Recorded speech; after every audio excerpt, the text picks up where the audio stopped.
The annals of the American Wild West are replete with stories of notorious outlaws and lawless characters who left an indelible mark on the history of the frontier. Among them, Curly Bill Brocius stands out as a figure shrouded in infamy and surrounded by a mystique that lingers to this day. Known for his involvement in criminal activities and his propensity for violence, Curly Bill Brocius played a significant role in shaping the tumultuous landscape of the Wild West. This video delves into the life of Curly Bill Brocius, exploring the narrative of a man whose actions echoed the lawlessness and chaos of the era. Only a little more than 3 years were spent by William Curly Bill Brocius in Arizona's Old West. Still, during that brief period, he established a reputation as an outlaw, cattle rustler, gang leader, drinker, and murderer. Early in the 1880s, Curly Bill went on a murdering rampage in Tombstone, Arizona, starting with the town marshal and concluding with Wyatt Earp's brother, Morgan Earp. Wyatt Earp started out on Curly Bill's trail after becoming enraged, grieving, and motivated by retribution. On March 24, 1882, when Earp got back to Tombstone, he declared that he had shot and killed Curly Bill Brocius. The issue was that Wyatt Earp had a knack for telling tales. To portray himself as the hero, he frequently made up stories that were exaggerated or blatant frauds. Many folks in Tombstone disagreed with Earp's assertion. Old West historians disagree about Curly Bill Brocius's fate even today. William Brocius arrived in Arizona in the latter half of 1878. According to historians, he may have come from Texas or Missouri. He had been hired to transport a herd of cattle to the San Carlos Reservation in Arizona. He spent a brief time working as a ranch hand at San Carlos Reservation after delivering the animals there. His tenure in this position was brief. He soon arrived in Tombstone, Arizona, a notoriously violent and lawless mining town. It was the perfect setting for Curly Bill Brocius, who was notorious for his short fuse, ferocious rage, and heavy drinking. His brown curly hair is mentioned in all accounts of him. He was also characterized as having a freckled face, tall, and well-built. At the Birdcage Theater Museum in Tombstone, there is a picture of a man with curly hair that has been claimed to be Brocius, but has not been verified. 2 further photos of Curly Bill have been sent by his descendants' relatives, but these have also not been verified. Most accounts of Curly Bill from that era that were written focused more on his personality features and briefly highlighted Brocius's curls. He had a dark sense of humor and was a heavy drinker. He once shot at the feet of a preacher, making him dance during a sermon on a Sunday morning. On another occasion, at a dance for the entire neighborhood, Curly Bill pointed his rifle toward a group of Mexicans. He made them dance in public while they were completely exposed. At the time, local newspapers covered both of these instances.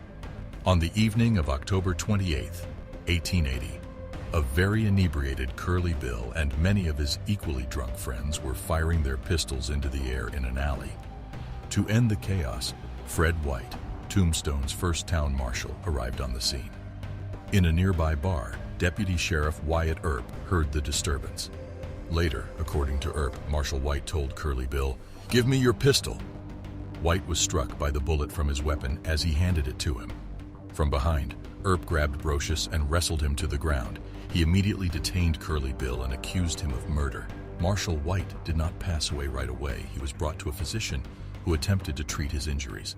White appeared to be getting better, and he even managed to provide a statement that absolved Brocius of the allegations. His situation subsequently got worse. That evening, Fred White passed away. Earp campaigned for Brocius to be taken to Tucson to stand a murder trial there because the people of Tombstone liked and respected him. Fred White's testimony was read to the judge during Curly Bill's trial. The marshal had written that he thought the gun had inadvertently fired. Even Wyatt Earp admitted in court that he believed the shooting to be an accident. A group of cattle rustlers and stagecoach robbers, known as the Clanton Gang, had long made Tombstone their base of operations. The gang, led by Newman Old Man Clanton, also featured the McLaury brothers, Tom and Frank, as well as many other outlaw figures. Clanton's 3 sons, Billy, Ike, and Finn, were also a part of the group. While Curly Bill Brocius did not participate in the shootout at the OK Corral in October 1881, he was once a member of the Clanton Gang. Curly Bill Brocius and Johnny Ringo, two other Clanton gang members, tracked down and executed Isaac and William Hazlitt in New Mexico in July 1881. A few months before this infamous gunfight, these murders were committed solely to exact retribution. A few weeks before, the Hazlitt brothers had murdered two other Clanton members during an unsuccessful robbery of a general store. Before the shootout at the OK Corral, Curly Bill and the Clanton gang were on a deadly rampage. In the San Luis Pass, Curly Bill had led a band of outlaws in a deadly ambush just a few weeks earlier. 6 Mexicans were slain in the initial attack carried out by Brocius and his men on the group of people. Brocius killed and tortured the remaining 8 Mexicans. Law enforcement officers sensed the threats as hostilities between the Clanton gang and the Earp brothers grew more heated.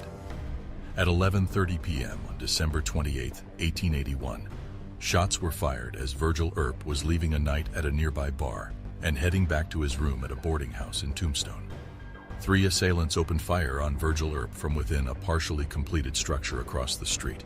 Earp stumbled inside a hotel after being struck in the back and left arm. Despite being seriously hurt during the attempted murder, Virgil lived. His wounds rendered his arm permanently crippled. Then, on the evening of March 18, 1882, assassins, who were allegedly members of the Clanton gang, fired through the window as Morgan Earp was playing pool in a Tombstone pool hall. Wyatt Earp was just missed by the gunshot, but his brother Morgan was hit in the spine.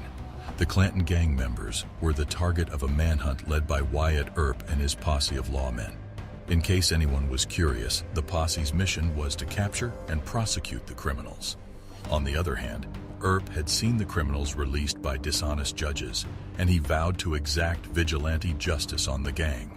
Curly Bill opened fire first, and his bullet supposedly came dangerously close to hitting Earp, punching a hole in his coat. With 2 shots from his shotgun, Earp responded. Both shots hit Curly Bill, and as Earp subsequently recalled, they also almost split Brocius in half. That was the official account of Curly Bill Brocius's passing.